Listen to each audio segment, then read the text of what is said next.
शुभ प्रभात छात्रों। देखिए छात्रों, आज हम पत्र लेखन के बारे में जानकारी लेने वाले हैं। कक्षा 10वीं की कृति पत्रिका के प्रश्न 5 में पहला जो है वह प्रश्न आपके लिए आता है।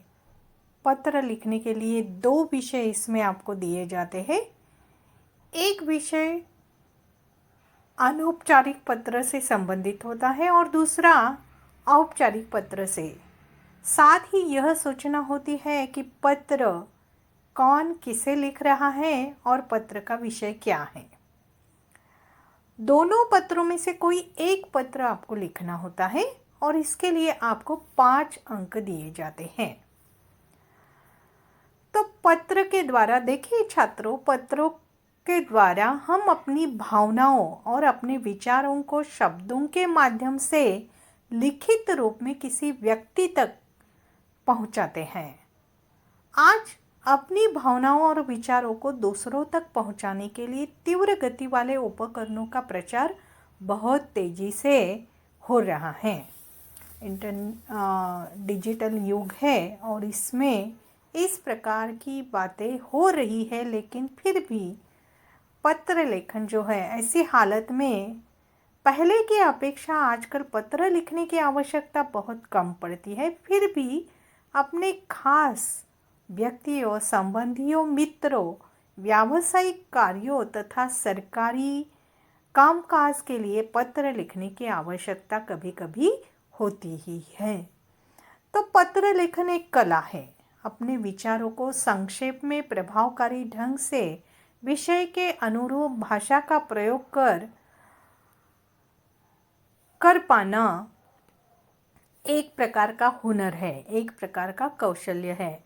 अब तक हम पत्र भेजने के लिए लिफाफे का प्रयोग किया करते थे और उस पर पत्र भेजने वाले का नाम और पता लिखते थे। अब ईमेल से भेजे जाने वाले पत्रों में लिफाफों की आवश्यकता नहीं रही है, इसलिए पत्र में ही पत्र भेजने वाले का नाम और पता और ईमेल आईडी लिखना होता है। अब आपको ईमेल भेजने के तरीके से परिचित होना होगा, अतः ईमेल के प्रारूप के अनुरूप पत्र लेखन की पद्धति अपनाना अपेक्षित है। तो पत्र लेखन के 2 प्रकार होते हैं। पत्र लेखन के पहला जो प्रकार है वह है अनौपचारिक और दूसरा है औपचारिक। तो अनौपचारिक पत्र यानी व्यक्ति के रिश्तों और आयु के अनुसार इसमें संबोधन तथा अभिवादन लिखना होता है। देखिए, पहले तो दिनांक लिखनी होती है, उसके बाद संबोधन अभिवादन लिखना होता है और फिर पत्र का प्रारंभ करना होता है। और शुरू में पत्र पाने वाले का कुशल क्षेम पूछना चाहिए। तो जो पत्र पाने वाला है, जिसे हम पत्र लिख रहे हैं, तो उसका कुशल क्षेम यानी तबीयत किस प्रकार की है, सब लोग घर के कैसे हैं, तो इस बारे में पहले पूछा जाता है। अनौपचारिक पत्र में विषय विवेचन की जरूरत नहीं होती। अपने उद्देश्य के अनुसार लेखन स्नेह सम्मान सहित प्रभावी शब्दों में होना चाहिए। पत्र को समाप्त करते समय नीचे बाईं ओर पत्र भेजने वाले के हस्ताक्षर और उसका नाम तथा पता लिखना चाहिए। साथ में ईमेल आईडी लिखना भी जरूरी होता है। तो इस प्रकार से उसका ढांचा जो है वह इस प्रकार से होता है अनौपचारिक पत्र का। अनौपचारिक पत्र को घरेलू पत्र भी कहा जाता है। आगे हम देखते हैं औपचारिक पत्र। तो इस तरह के पत्र में सबसे पहले दूसरा जो प्रकार है वह है पत्र लेखन का औपचारिक पत्र। तो इस तरह के पत्र में सबसे पहले पत्र लिखने का दिनांक लिखना चाहिए, उसके बाद प्रति या सेवा में लिखना चाहिए। देखिए, प्रति या सेवा में, अब कहाँ प्रति लिखना है, कहाँ सेवा में लिखना है, उसके बारे में जब हम औपचारिक पत्र के बारे में देखेंगे तो चर्चा करेंगे। प्रति या सेवा में लिखने के बाद पत्र पाने वाले का नाम और पद और पता लिखना चाहिए। फिर पत्र में विषय तथा संदर्भ का उल्लेख करना चाहिए। देखिए, विषय और संदर्भ का उल्लेख जो है वह अनौपचारिक पत्र में नहीं करते हैं। जैसे कि देखिए, यहाँ पर आपको विषय विवेचन होगा, लेकिन विषय इस प्रकार से अलग से हम जो लिखते हैं विषय या संदर्भ, तो वह औपचारिक पत्र में लिखने की अनौपचारिक पत्र में लिखने की ज़रूरत नहीं होती है, वह औपचारिक पत्र में ही लिखना पड़ता है। इस बात को भी ध्यान में रखना है। बहुत से विद्यार्थी क्या करते हैं, उन्हें आदत हो जाती है विषय लिखकर, तो फिर जो अनौपचारिक पत्र होता है तो उसी में भी वह विषय या संदर्भ लिख देते हैं, तो वहाँ पर उनके अंक काटे जाते हैं। तो उन्हें याद रखना है, जब घरेलू पत्र लिख रहे हैं, किसी मित्र, सगे संबंधी, माता पिता, भाई बहन, चाचा चाची, इनको अगर वह पत्र लिख रहे हैं तो वहाँ पर विषय या संदर्भ का उल्लेख करने की ज़रूरत नहीं होती है। तो देखिए, यहाँ पर तो विषय या संदर्भ का उल्लेख करना चाहिए। पत्र प्राप्त करने वाले के प्रति आदर प्रकट करने के लिए उसे महोदय, महोदया संबोधन से संबोधित करना चाहिए। इसके बाद पत्र में विषय के अनुसार कुछ परिच्छेदों में अपना आशय प्रकट करना चाहिए। फिर पत्र को समाप्त करते समय नीचे बाईं ओर पत्र भेजने वाले के हस्ताक्षर, उसका नाम और पता लिखना चाहिए। साथ में ईमेल आईडी भी देना जरूरी है। देखिए, पहले जो पत्र लिखा करते थे तो यह जो हस्ताक्षर वगैरह जो है वह इस साइड में हुआ करते थे, दाईं ओर हुआ करते थे, लेकिन अब जो है देखिए, यहाँ पर पत्र ख़त्म होने के बाद हस्ताक्षर जो है यहाँ किए जाते थे, नाम पता वगैरह यहाँ लिखा जाता था, लेकिन अब ये ऐसा नहीं होता है। तो अब जो है तो एक ही आपके लिए कन्फ्यूजन के लिए कोई चांस ही नहीं रहा। एक ही पंक्ति में जहाँ मार्जिन की रेखा होती है वहाँ ही आपको यह बहुत ही अच्छे तरीके से यह आपको लिखना होता है। आगे देखेंगे हम अनौपचारिक पत्र यानी क्या। अनौपचारिक पत्रों को घरेलू पत्र भी कहा जाता है। ऐसे पत्र उन्हें लिखे जाते हैं जिनसे हमारा व्यक्तिगत परिचय होता है, यानी पर्सनली हमारा परिचय होता है, अथवा जो हमारे घनिष्ठ होते हैं यानी नज़दीक होते हैं, ज़्यादा मेल जोल उनसे हमारा होता है। हम अपने मित्रों, माता पिता, भाई बहन, दादा दादी तथा रिश्तेदारों को जो पत्र लिखते हैं वे इसी श्रेणी में आते हैं। इन पत्रों में संबोधन, अभिवादन तथा शिष्टाचार आदि आयु एवं रिश्तों के अनुसार निभाया जाता है। इन पत्रों में हम अपनी निजी बातें, कुशल क्षेम तथा सुख दुख की बातें लिखते हैं। इन पत्रों की भाषा सहज सरल होनी चाहिए। इन बातों को हमें ध्यान में रखना है।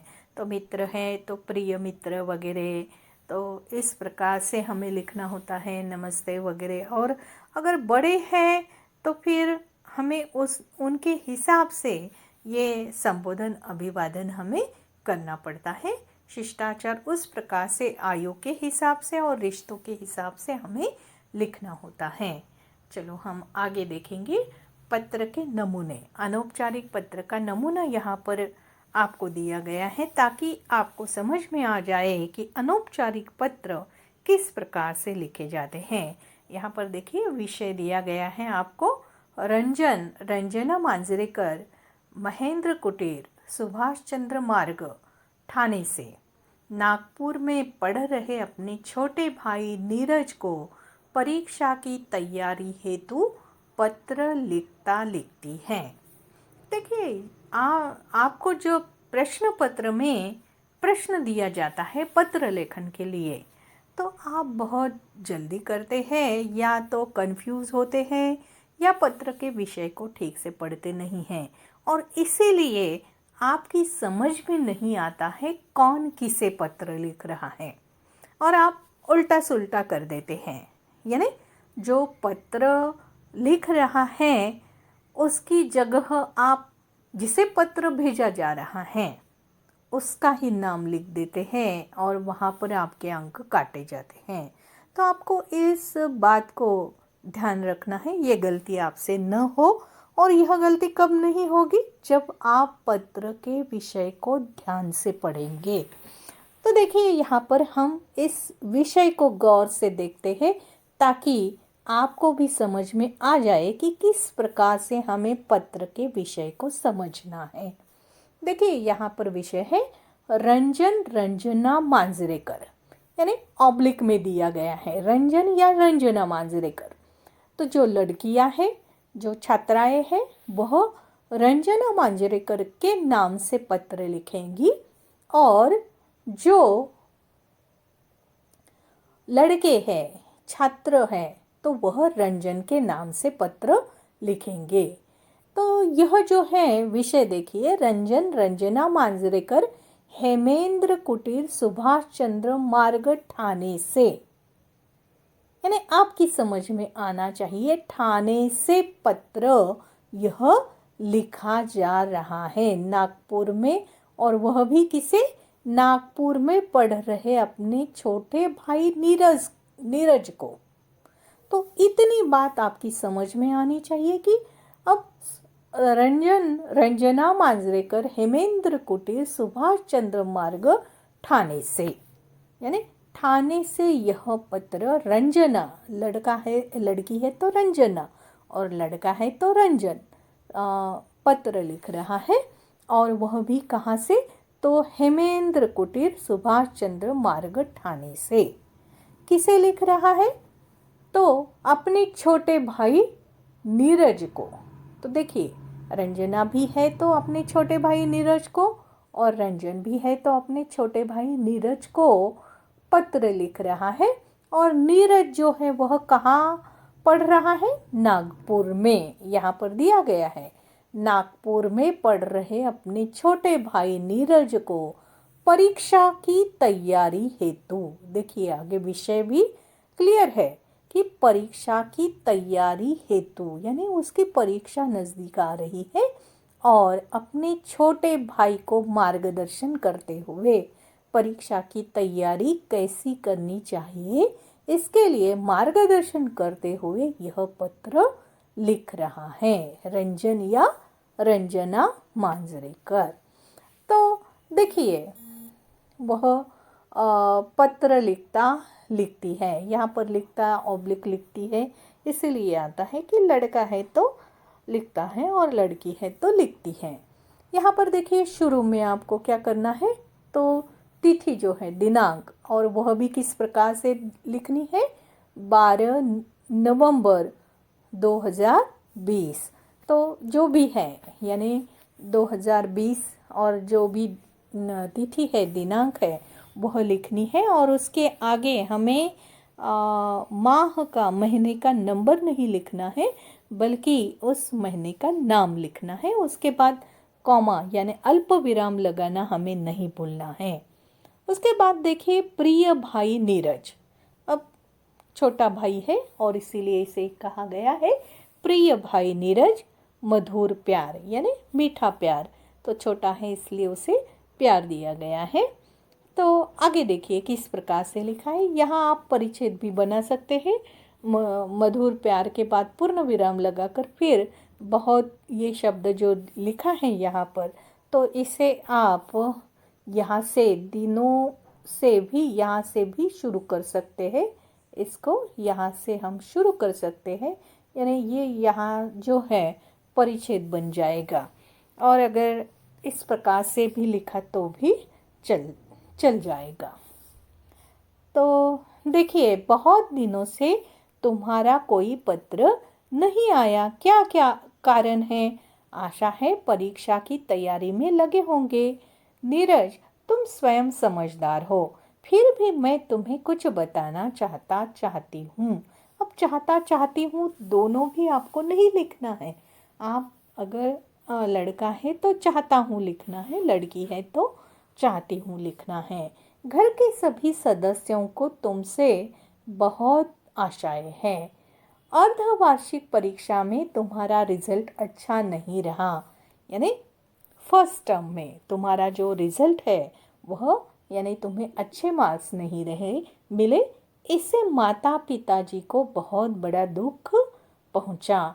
वे अपनी न जाने कितनी आवश्यकताओं को सीमित करके तुम्हें घर से इतनी दूर रखकर पढ़ा रहे हैं। देखिए, बड़ा भाई होने के नाते उसे उसकी जिम्मेदारी क्या है, फ़र्ज़ क्या है, वह बता रहा है कि माता पिता जो है बहुत कष्ट उठाकर अपने बच्चों को पढ़ाते हैं, तो उन्हें भी इस बात को ध्यान में रखते हुए उनकी जो आशा है उसे हमें पूर्ण करना होता है। तो ये बात ही वह उसे समझा रहा है। तुम्हें अपना बहुमूल्य समय मित्रों के साथ इधर उधर घूमने में व्यर्थ नहीं गंवाना चाहिए। तुम अच्छी तरह जानते हो कि गया वक्त हाथ नहीं आता। देखिए, एक बार समय चला गया तो फिर वापस नहीं आता। जैसे कि अर्धवार्षिक परीक्षा में उसका रिजल्ट अच्छा नहीं आया, अब उसने लाख चाहा तो भी अर्धवार्षिक परीक्षा में यानी फर्स्ट टर्म में उसके जो मार्क्स है वही रहेंगे। खाली अब वह क्या कर सकता है, तो सेकेंड टर्म में वह अच्छे मार्क्स लेकर इस कसर को वह पूरा कर सकता है। आगे देखिए, यहाँ पर भी आप जो है भाई, ये जो लिखा है यहाँ पर, तो आप यहाँ पर भी भाई को इधर थोड़ी जगह छोड़ के, मार्जिन की यहाँ से थोड़ी जगह छोड़ के इधर से लिखते हैं तो एक प्रकार का परिच्छेद वहाँ पर पड़ जाएगा, तो वह भी देखने में अच्छा दिखता है। तो यह भी आप कर सकते हैं, या इस प्रकार से लिखा तो भी चलेगा। यहाँ पर जैसे ही हमारा विषय चेंज हो जाता है तो हमें यहाँ पर देखिए उन्होंने आगे नहीं लिखा है, तो हमें भी नहीं लिखना है। ऐसे समय परिच्छेद बनाते हुए हमें लिखना है। तो भाई, तुम्हें एक समय सारणी बनाकर उसके अनुसार पढ़ना चाहिए। सारणी बनाकर यानी टाइम टेबल बनाकर उसके अनुसार पढ़ना चाहिए। मित्रों के साथ गपशप करना और यहाँ वहाँ भटकना जीवन में किसी काम नहीं आएगा।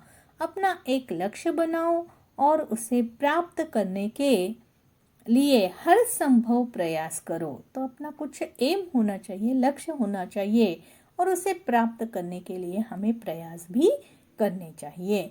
माताजी और पिताजी की ओर से शुभाशीष।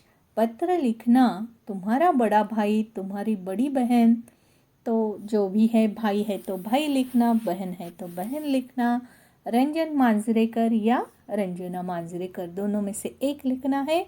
फिर उसका जो पता है, रंजन मांजरेकर या रंजना मांजरेकर का हेमेंद्र कुटीर, सुभाष चंद्र मार्ग, ठाणे, और फिर ठाणे का ये जो है यह पिन कोड है।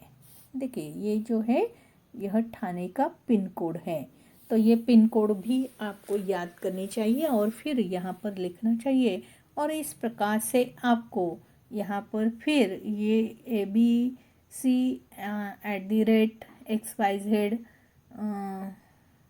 कॉम इन, इसके बजाय आपको यहाँ पर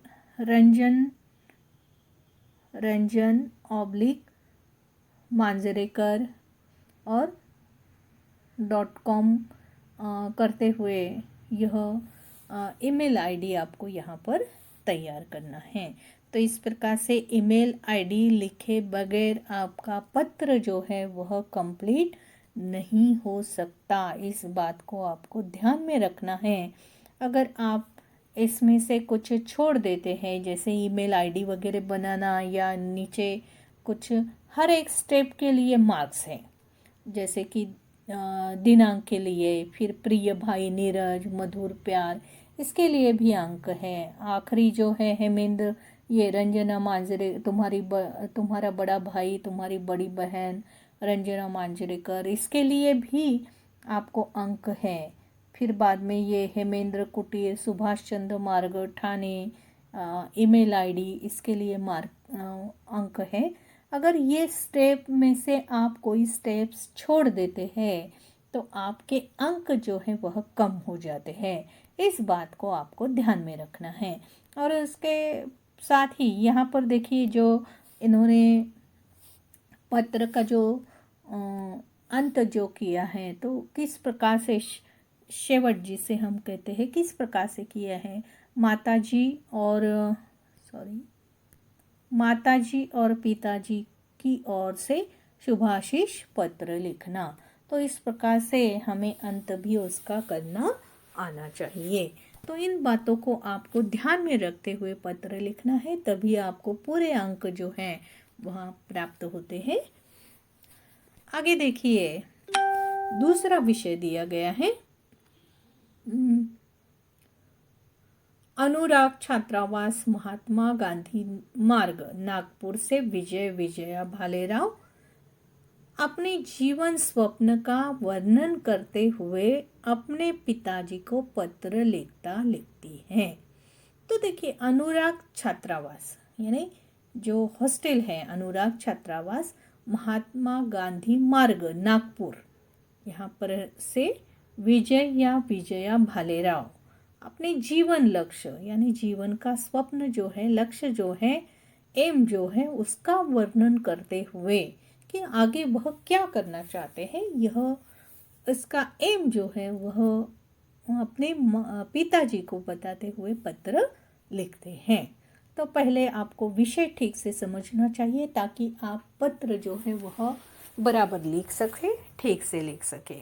देखिए, यहाँ भी 11 अक्टूबर आया है, यानी अक्टूबर महीना जो है यानी कितना नंबर आता है, जनवरी, फरवरी, मार्च, अप्रैल, मई, जून, जुलाई, अगस्त, सितंबर, अक्टूबर यानी 10 आता है। तो 10 नंबर यहाँ नहीं दिया गया है, तो 11 अक्टूबर। और ये हिंदी महीनों के नाम भी आपको याद करने हैं, न कि उसे अक्टूबर इस प्रकार से आपको नहीं लिखना है, यानी अंग्रेजी में भी नहीं लिखना है, मराठी में भी नहीं लिखना है।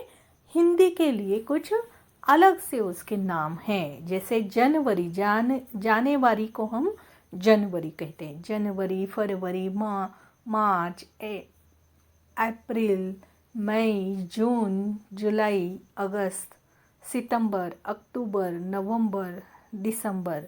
तो इनको आपको याद कर लेना है। और यहाँ फिर बाद में जो साल है 2020, अब ये 19 है यहाँ, लेकिन आपको 2020, और जब आपकी मार्च में परीक्षा होगी तब 2021 होगा, तो आपको यहाँ वहाँ पर 2021 लिखना पड़ेगा। यहाँ पर देखिए, आदरणीय पिताजी, अब पिताजी बड़े हैं इसीलिए आदरणीय पिताजी और सादर चरण स्पर्श। देखिए, पहले पत्र में हमने देखा था भाई को पत्र था, इसलिए प्रिय भाई नीरज, मधुर प्यार, यह संबोधन अभिवादन में आया था। लेकिन यहाँ संबोधन अभिवादन में पिताजी है, बड़े हैं, आदरणीय है, इसलिए आदरणीय पिताजी। फिर यह अल्प विराम दिया गया है और सादर चरण स्पर्श के बाद पूर्ण विराम दिया गया है। इस बात को आपको भूलना नहीं है। और इसके साथ साथ देखिए, यहाँ पर 11 अक्टूबर के बाद भी अल्प विराम दिया गया है। आगे देखिए किस प्रकार से पत्र की शुरुआत की है। आपका पत्र प्राप्त हुआ, बड़ी प्रसन्नता हुई, यहाँ मेरा मन लग गया है। नए परिवेश में प्रारंभ में तो घर की बहुत याद आती थी, पर अब मेरे कई मित्र बन गए हैं। तो देखिए, जो छात्रावास में रहता है विद्यार्थी छात्र, तो शुरू में तो हर एक विद्यार्थी को ऐसा ही होता है, अपने घर की याद आती है। तो यही बात उसने यहाँ पर अपने पिताजी को कह दी है। और फिर यह पत्र लिखने वाला कौन है? विजय भालेराव। और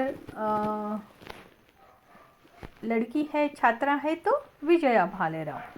तो बहुत, देखिए बहुत शब्द जो हैं वह हम कहते समय बहुत कहते हैं, लेकिन लिखते समय हम उसे बहुत लिखते हैं। इस बात को हमें याद रखना है हमेशा के लिए। ये छोटी छोटी बातें हैं, लेकिन आपको उसे याद में रखना है।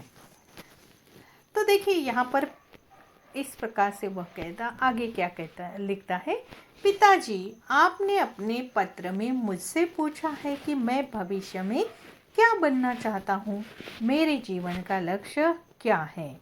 जब से आपका पत्र मिला मैं इसी सोच विचार में हूँ कि मुझे क्या बनना चाहिए या मैं क्या बनना चाहता हूँ। पिताजी, बार बार विचार करने पर मुझे समझ आया कि मुझे डॉक्टर बनना चाहिए। आप जानते ही हैं कि हमारा देश स्वास्थ्य सेवा की दृष्टि से कितना पिछड़ा हुआ है, यानी बहुत ही अविकसित है, पिछड़ा है, पीछे रह गया है। प्रतिवर्ष न जाने कितने व्यक्ति चिकित्सा के अभाव में काल का शिकार बन जाते हैं, यानी उचित ट्रीटमेंट उन्हें न मिलने के कारण वह मर जाते हैं, उनकी मृत्यु हो जाती है।